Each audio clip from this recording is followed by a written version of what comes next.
तो जय हिंद मेरे प्यारे बच्चों, कैसे हैं आप लोग। मैं आशा करता हूं कि आप लोग अच्छे होंगे, मस्त होंगे। तो आज हम समझेंगे बहुत इंटरेस्टेड टॉपिक के बारे में। जो बच्चा सब, लड़का सब एकदम परेशान रहता है, बेचैन रहता है कि सर जनन जनन कब पढ़ाएंगे, नर जनन तंत्र कब पढ़ाएंगे, मादा जनन तंत्र कब पढ़ाएंगे। ठीक ना। देखिए लड़का सब सोचता है ना कि सर पहले इसी चैप्टर को निपटा देते, पढ़ा देते तो कितना अच्छा रहता। चलो आज उसी टॉपिक को हम पूरा डिटेल से समझेंगे, आपका एक एक डाउट पूरा क्लियर हो जाएगा। ठीक ना। देखिए तो ये है आपका नर जनन तंत्र का डायग्राम है, चित्र है। क्या है ये? आपका नर जनन तंत्र का क्या है? चित्र है। देखिए नर जनन तंत्र को हम 6 भाग में बांटे हैं। कितने भागों में डिवाइड किए हैं? 6 पार्ट में डिवाइड किए हैं। देखिए पहला क्या है आपका? वृषण है, दूसरा अधिवृषण है, तीसरा शुक्रवाहिनियां है, चौथा शुक्राशय है, पांचवा शिश्न है यानी पेनिस है, और छठा नंबर मूत्र मार्ग है। क्या है? मूत्र मार्ग है। ठीक है, हम इसको एक एक करके पूरा हम डिटेल से समझते हैं। आपका एक एक डाउट क्लियर हो जाएगा। बस आप बोर्ड पे ध्यान से देखिए और मेरे बातों को समझने की कोशिश कीजिए। देखिए पहले हम समझेंगे वृषण के बारे में। किसके बारे में? वृषण, टेस्टिस के बारे में। देखिए तो जितने भी मेल हैं सबके पास टेस्टिस होता है, वृषण होता है। ऐसा थोड़ी ना कि जो मेल है उसके पास टेस्टिस हुए नहीं है, यानी वृषण ही नहीं है, ऐसा नहीं होता है। ठीक ना, तो गड़बड़ा जाएगा। शादी भी पता चला कि शादी भी होगा। वृषण होता है नर जनन तंत्र का प्रमुख अंग होता है। टेस्टिस क्या होता है? नर जनन तंत्र का प्रमुख अंग होता है। तो वृषण की संख्या कितनी होती है? तो 2 होती है। टेस्टिस की संख्या कितनी होती है? तो 2 होती है, यानी एक जोड़ी टेस्टिस पाया जाता है। देखिए वृषण को सुरक्षा कौन प्रदान करता है, यानी वृषण टेस्टिस को सुरक्षा कौन देता है? तो वृषण कोष देता है। वृषण को सुरक्षित कौन रखता है? तो वृषण कोष रखता है। अभी हम जब चित्र समझाएंगे, डायग्राम समझाएंगे तो आपको यहाँ पे क्लियर हो जाएगा। ठीक है। यहाँ तो कोई दिक्कत नहीं। देखिए वृषण का मेन काम होता है, टेस्टिस का मेन काम होता है शुक्राणु निर्माण करना, यानी स्पर्म को बनाता कौन है? तो वृषण बनाता है। शुक्राणु का निर्माण कौन करता है? तो वृषण करता है। स्पर्म कौन बनाता है, यानी शुक्राणु कौन बनाता है? तो वृषण यानी टेस्टिस बनाता है। कौन बनाता है? टेस्टिस बनाता है। देखिए तो हमारा बॉडी का टेम्परेचर कितना होता है? तो 37 डिग्री सेल्सियस होता है। लगभग कितना होता है? 37 डिग्री हमारा बॉडी का टेम्परेचर होता है। लेकिन जो आपका टेस्टिस होता है, वृषण होता है, वो हमारे बॉडी के टेम्परेचर से कम टेम्परेचर या 2 या 3 डिग्री सेल्सियस कम टेम्परेचर पे वृषण यानी टेस्टिस स्पर्म बना पाता है। इसलिए जो हमारे ऊपर वाला जो महाराज जी हैं, वृषण को, टेस्टिस को शरीर से बाहर लटका के रख दिए हैं। शरीर से बाहर लटका दिए हैं, दोनों पैर के बीच में लटका के छोड़ दिए हैं वैसे ही। क्योंकि जो हमारा बॉडी का टेम्परेचर 37 डिग्री सेल्सियस होता है, और 37 अगर वृषण, अगर टेस्टिस शरीर के अंदर रहेगा, हमारे बॉडी के अंदर रहेगा, तो शुक्राणु नहीं बना पाएगा, स्पर्म नहीं बना पाएगा। क्योंकि ज़्यादा टेम्परेचर पर वृषण जो टेस्टिस होता है स्पर्म का निर्माण नहीं कर पाता है। यानी बॉडी के टेम्परेचर से, जैसे मान चलिए 32 या 33 डिग्री सेल्सियस पे हमारा जो जो वृषण होता है, टेस्टिस होता है, स्पर्म का निर्माण करता है, यानी शुक्राणु बनाता है। और हमारे बॉडी का टेम्परेचर कितना होता है? तो 37 डिग्री सेल्सियस होता है। स्पर्म बनाता है कितना टेम्परेचर पे? तो 32 या 33 डिग्री सेल्सियस पे बनाता है। ठीक है, यानी 2-3 डिग्री सेल्सियस क्या होता है? बॉडी के टेम्परेचर से कम होता है। इसलिए ऊपर वाला महाराज जो है हमारे मालिक साहब, वो क्या किए हैं? हमारे जो वृषण है, टेस्टिस है, उसको शरीर के बाहर लटका के छोड़ दिए हैं। यहाँ तो कोई दिक्कत है? कोई दिक्कत नहीं। देखिए ठंडी के दिन में नो जो हमारे वृषण होता है, टेस्टिस होता है, ऊपर चढ़ जाता है। क्या होता है? ऊपर चढ़ जाता है। क्योंकि ठंडी के दिन में वायुमंडल का यानी वातावरण का जो टेम्परेचर क्या हो जाता है? एकदम मतलब कम हो जाता है। क्या होता है? टेम्परेचर एकदम कम हो जाता है, एकदम चारों तरफ ठंडा रहता है। तो जो हमारा वृषण होता है वो स्पर्म का निर्माण नहीं कर पाता है। तो वृषण क्या होता है? चालाक होता है। क्या होता है? चालाक होता है। शरीर के एकदम पास में रहता है, यानी एकदम ऊपर चढ़ जाता है, और शरीर के टेम्परेचर से क्या करता है? टेम्परेचर को लेकर के स्पर्म का निर्माण करता है। स्पर्म यानी शुक्राणु बनाता है। ठीक है, तो ठंडी के दिन में क्या होता है? जो वृषण होता है, वृषण होता है, टेस्टिस होता है, वो ऊपर चढ़ जाता है। और गर्मी के दिन में क्या होता है? वृषण नीचे लटक जाता है। क्योंकि गर्मी के दिन में हमारा बॉडी का टेम्परेचर ज़्यादा हो जाता है। बॉडी का टेम्परेचर क्या होता है? ज़्यादा होता है। इसलिए गर्मी के दिन में क्या होता है? हमारा वृषण नीचे लटक जाता है, और ठंडी के दिन में वृषण क्या होता है? ऊपर चढ़ जाता है। ऊपर चढ़ जाता है। यहाँ तक कोई दिक्कत है? बताइए। यहाँ तक कोई दिक्कत नहीं। देखिए जो आपका वृषण होता है, टेस्टिस होता है, वो हार्मोन भी स्राव करता है। क्या करता है? हार्मोन भी स्राव करता है। टेस्टोस्टेरोन नामक हार्मोन स्राव करता है। ये जो हार्मोन होता है उत्तेजना पैदा करता है। क्या करता है? उत्तेजना उत्पन्न करता है यानी पैदा करता है, और गौण लैंगिक लक्षण को निर्धारण करता है। क्या करता है? गौण लैंगिक लक्षण को क्या करता है? निर्धारण करता है। यहाँ तक कोई दिक्कत है? बताइए, यहाँ तक कोई दिक्कत नहीं। दूसरा हम समझेंगे अधिवृषण, इपिडिडाइमिस समझेंगे। अधिवृषण क्या होता है? देखिए, तो शुक्राणु का निर्माण करता कौन है? तो वृषण करता है। कौन करता है? वृषण करता है। लेकिन शुक्राणु परिपक्व कहाँ होता है? तो अधिवृषण में होता है। शुक्राणु परिपक्व कहाँ होता है? देखिए, परिपक्व का मतलब होता है यानी निषेचन लायक, जो जो शुक्राणु निषेचित कर सके, अंडा को निषेचित कर सके, ठीक ना। तो शुक्राणु परिपक्व कहाँ होता है? तो अधिवृषण में होता है। तो परिपक्व शुक्राणु कहाँ इकट्ठा रहता है, कहाँ संचित रहता है? तो अधिवृषण इपिडिडाइमिस में रहता है। यहाँ तो कोई दिक्कत है? जो आपका अधिवृषण होता है वो वृषण से जुड़ा रहता है। वृषण से जुड़ा रहता है यानी वृषण के चारों ओर ऊपर, वृषण के चारों यानी वृषण के ऊपर क्या होता है? आपका अधिवृषण होता है। वृषण के ऊपर क्या रहता है? आपका अधिवृषण सटा रहता है। यहाँ तो कोई दिक्कत है? बताइए, यहाँ तो कोई दिक्कत नहीं। इसमें परिपक्व शुक्राणु क्या होता है? संचित होता है यानी इकट्ठा रहता है। यहाँ तो कोई दिक्कत नहीं। देखिए, अब हम तीसरा समझेंगे, शुक्रवाहिनी है। देखिए, वाहिनी का मतलब होता है नली। वाहिनी का मतलब क्या होता है? नली, यानी जिस नली से होते हुए शुक्राणु जाता है, उसी नली को हम क्या बोलते हैं? शुक्रवाहिनी। देखिए, शुक्रवाहिनी यानी शुक्राणु और वाहिनी यानी नली, यानी शुक्राणु वाला नली यानी स्पर्म वाला नली। जिस नली से स्पर्म जाता है उसी नली को हम क्या बोलते हैं? शुक्रवाहिनी बोलते हैं। क्या बोलते हैं? शुक्रवाहिनी बोलते हैं। इसकी लंबाई कितनी होती है? तो 20 से 30 सेंटीमीटर लंबी होती है। कितनी होती है? 20 से 30 सेंटीमीटर लंबी होती है।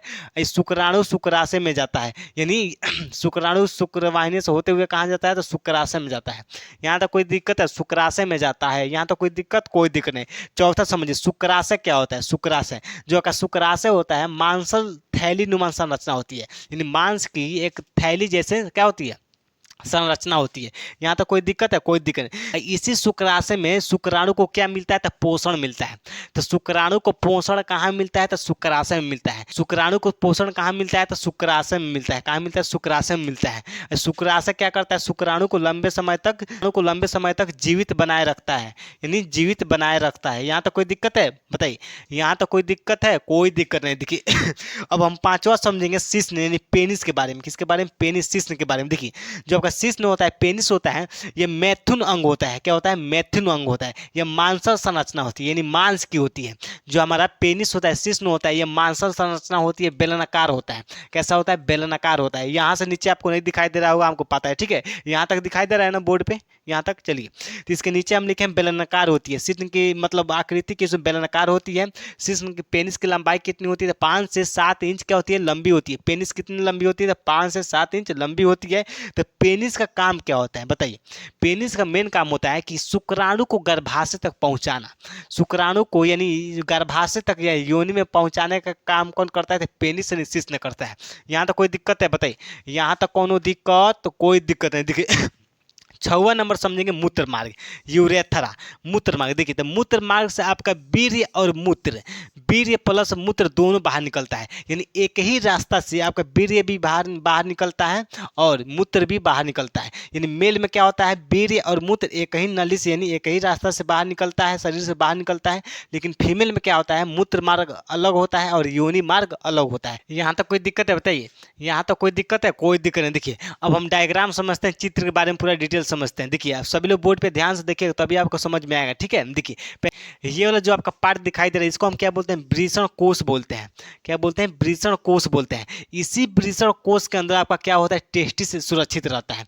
इसी वृषण कोष के अंदर आपका क्या होता है? वृषण यानी टेस्टिस सुरक्षित रहता है। तो वृषण को सुरक्षित कौन रखता है? तो वृषण कोष रखता है। क्या रखता है? वृषण कोष रखता है। जो आपका वृषण कोष होता है, इसमें कोई हड्डी नहीं पाई जाती है। ये एक पतली लेयर होती है। क्या होती है? त्वचा के चमड़ी की एक पतली लेयर होती है। ये 3 परतों से मिलकर के बना होता है। ये जो आपका लेयर होता है, जो आपका वृषण कोष होता है, 3 परतों का क्या होता है? लेयर होता है। हम यहाँ पे पूरा डिटेल्स नहीं बताएंगे, ठीक है, हम इसको आगे बताएंगे, ठीक है। यहाँ तो कोई दिक्कत नहीं। देखिए, इसी वृषण कोष में आपका क्या रहता है? तो वृषण टेस्टिस रहता है। क्या रहता है? वृषण टेस्टिस रहता है, ठीक है। यहाँ तक कोई दिक्कत नहीं। देखिए, कभी कभी क्या होता है, जब वृषण पर चोट लगता है तो इतना भयानक दर्द होता है, बाप रे बाप, आदमी वहीं पे दाब के ऐसे बैठ जाता है, अरे बाप, वहीं पे पटा आ जाता है ऐसे, ठीक ना। तो इतना खतरनाक दर्द होता है, बहुत खतरनाक दर्द होता है। वृषण का चोट और दर्द बहुत जबरदस्त होता है, बहुत भयानक होता है। कभी कभी क्या होता है, जब आदमी क्रिकेट खेलने जाता है, जब ये सब गेंद को जब आदमी बैट से ऐसे मारता है तो गेंद कहाँ लग जाता है, वृषण पर लग जाता है, और वृषण पर लगते ही आदमी वहीं पटा जाता है, वहीं से पटा जाएगा। इतना भयानक दर्द होता है ना, आदमी ऐसे दाब के बढ़ जाता है, एकदम धीरे धीरे आदमी सिकुड़िया आ जाता है, एकदम ऐसे एकदम दाब के आदमी बढ़ जाता है, बहुत ज़बरदस्त चोट लगता है, बहुत खतरनाक, बहुत दर्दनाक दर्द होता है। आदमी के देखिए 2-3 मिनट तक आवाज ही नहीं निकलता, आदमी से कहता है बाप रे बाप रे बाप रे बाप, आवाज ही नहीं निकलता है जल्दी, ठीक ना। तो इसका दर्द का हम कल्पना नहीं कर सकते हैं बाबू, पहले बताते रहे, ठीक ना। देखिए हद तो तब हो जाता है जब आदमी क्रिकेट खेलने जाता है और पहला गेंद ब्रिजर पे ही लग जाता है, आदमी वहीं दाब के बैठ जाता है, और दोबारा दोबारा खेलने के लिए नाम नहीं लेता है, आराम से रोते हुए चुपचाप घर चला जाता है, चुपचाप घर चला जाता है। यहाँ तो कोई दिक्कत है, कोई दिक्कत नहीं, दोबारा खेलने आता भी नहीं है, दोबारा खेलने के लिए नाम भी नहीं लेता है, ठीक ना। ताकि और थोड़ा लड़ाई झगड़ा के समय इस पे नहीं मारना चाहिए, प्राइवेट पार्ट पे नहीं मारना चाहिए, क्योंकि अब आप ही बताइए, एक झिल्ली जैसा है, क्या होता है झिल्ली जैसे, आप झिल्ली पॉलीथीन ले लीजिए, पॉलीथीन में एक मुर्गी का अंडा रख दीजिए, पॉलीथीन में मुर्गी मुर्गी का अंडा रख दीजिए और उसको नीचे से ऐसे मारिए, अब बताइए अब क्या होगा। जब उसको नीचे से ऐसे मारेंगे तो अंडा नहीं तो कूद जाएगा ऊपर, वो कूद जाएगा, नहीं तो टूट जाएगा, ना तो फूट जाएगा, ठीक ना। यही ना होगा जी। तो वैसे ही हमारा वृषण भी क्या रहता है, एक झिल्ली में रहता है, एक थैली में रहता है, जब नीचे से इस पर चोट लगता है ना गेंद से, तो इतना भयानक दर्द होता है कि आदमी वहीं पटा जाता है, वहीं से एकदम पटा जाएगा, आवाज आवाज कुछ नहीं निकलता है आदमी। तो ऐसा नहीं करना चाहिए, ठीक ना। झगड़ा करते समय प्राइवेट पार्ट पे नहीं मारना चाहिए, ठीक है। यहाँ तक कोई दिक्कत है, कोई दिक्कत नहीं। देखिए अब वृषण के ऊपर क्या होता है, अधिवृषण होता है। क्या होता है, वृषण के ऊपर क्या होता है, अधिवृषण होता है। तो परिपक्व शुक्राणु कहाँ इकट्ठा रहता है, कहाँ संचित रहता है, तो अधिवृषण में रहता है। ये क्या आपका अधिवृषण होता है। अधिवृषण से ही आपका शुक्रवाहिनियाँ का निर्माण होता है। अधिवृषण से ही क्या होता है, शुक्रवाहिनियाँ का निर्माण होता है। तो ये है आपका शुक्रवाहिनी। क्या है, शुक्रवाहिनी। देखिए जिस नली से शुक्राणु जाता है यानी स्पर्म जाता है, तो उसी नली को हम क्या बोलते हैं, शुक्रवाहिनी बोलते हैं। क्या बोलते हैं, वाहिनी। वाहिनी का मतलब क्या होता है, नली। शुक्र का मतलब स्पर्म, यानी शुक्र यानी शुक्राणु जिस नली से होकर के जाता है, ठीक है। ये आपका क्या है, शुक्राशय है। एक थैलीनुमा संरचना होती है, इसी शुक्राशय में क्या होता है, शुक्राणु को पोषण मिलता है। क्या मिलता है, शुक्राणु को पोषण मिलता है। और शुक्राशय क्या करता है, शुक्राणु को लंबे समय तक जीवित बना करके रखता है, जीवित रखता है। यहाँ तो कोई दिक्कत है, कोई दिक्कत नहीं। ये है आपका मूत्राशय। क्या है, ब्लेडर है। क्या है, मूत्राशय। तो मूत्राशय कहाँ से आता है, तो किडनी से आता है। ये आपका मूत्रवाहिनी है, यानी जिस नली से मूत्र जाता है मूत्राशय में, सॉरी पेशाब में यानी मूत्र जाता है मूत्राशय में, उसी नली को हम क्या बोलते हैं, मूत्रवाहिनी यूरेटर बोलते हैं। क्या बोलते हैं, यूरेटर बोलते हैं, ठीक है। यहाँ तो कोई दिक्कत है। ये है आपका प्रोस्टेट ग्लैंड है। क्या है, प्रोस्टेट ग्लैंड। देखिए प्रोस्टेट ग्लैंड का मेन काम होता है कि पेशाब और शुक्राणु को यानी स्पर्म को नियंत्रित यानी कंट्रोल करता है। यानी से देखिए सेक्स के समय यानी संभोग करते समय जो आपका प्रोस्टेट ग्रंथि होता है पेशाब को रोक देता है। पेशाब को क्या करता है, रोक ऑटोमेटिक रोक देता है, और शुक्राणु को बाहर निकलने देता है। शुक्राणु को बाहर आसानी से निकलने देता है। और जब सेक्स की जब क्रिया हो जाती है यानी संभोग की जब क्रिया हो जाती है, उसके बाद जो आपका प्रोस्टेट ग्रंथि होता है, जब हमको टॉयलेट लगता है तो यही आपका प्रोस्टेट ग्रंथि क्या करता है, मूत्र को बाहर निकलने देता है। आसानी से मूत्र को बाहर हम निकाल देते हैं। संभोग करते समय यानी सेक्स करते समय स्पर्म को कौन यानी कौन निकालता है, तो यही प्रोस्टेट ग्रंथि क्या करता है, मूत्र को रोक देता है और स्पर्म को बाहर निकाल देता है, धड़ धड़ा के बाहर निकाल देता है। यहाँ तो कोई दिक्कत है, बताइए। यहाँ तो कोई दिक्कत नहीं। देखिए ये वाला जो आपका पार्ट दिखाई दे रही है जो लंबा वाला, ये है आपका शिश्न यानी पेनिस है। क्या है, पेनिस है। शिश्न की लंबाई कितनी होती है, तो 5 से 7 इंच लंबी होती है। ये बेलनाकार होती है। कैसे होती है, बेलनाकार होती है, ठीक है। ये वाला जो बीच वाला जो पार्ट दिखाई दे रहा है ना, ये वाला जो ग्रीन सा रेड वाला, ये क्या आपका मांसल संरचना होती है। पेनिस क्या होती है, एक मांसल संरचना होती है, यानी मांस की होती है, ठीक है। इसके बीच में क्या होती है, आपकी एक पेशाब की नली होती है। क्या होती है, मूत्र नलिका होती है, मूत्र मार्ग बोलते हैं। पेशाब का रास्ता होता है जिसको हम यूरेथ्रा बोलते हैं। क्या बोलते हैं, मूत्र मार्ग बोलते हैं। ये क्या है, आपका मूत्र मार्ग। इसी रास्ते से आपका पेशाब कहाँ निकलता है, यानी बाहर निकाल देते हैं, ठीक है। यहाँ तो कोई दिक्कत है, बताइए। यहाँ तक कोई दिक्कत है। नर जनन तंत्र में कोई दिक्कत है तो बताइए। तो नर जनन तंत्र में कोई दिक्कत है, कोई दिक्कत नहीं। तो मैं आशा करता हूँ कि आपको पूरा डिटेल से समझ में आ गया होगा। तो अगला टॉपिक हम नेक्स्ट वीडियो में पूरा अच्छे से समझेंगे। तब तक के लिए सभी लोगों को दिल से जय हिंद, धन्यवाद।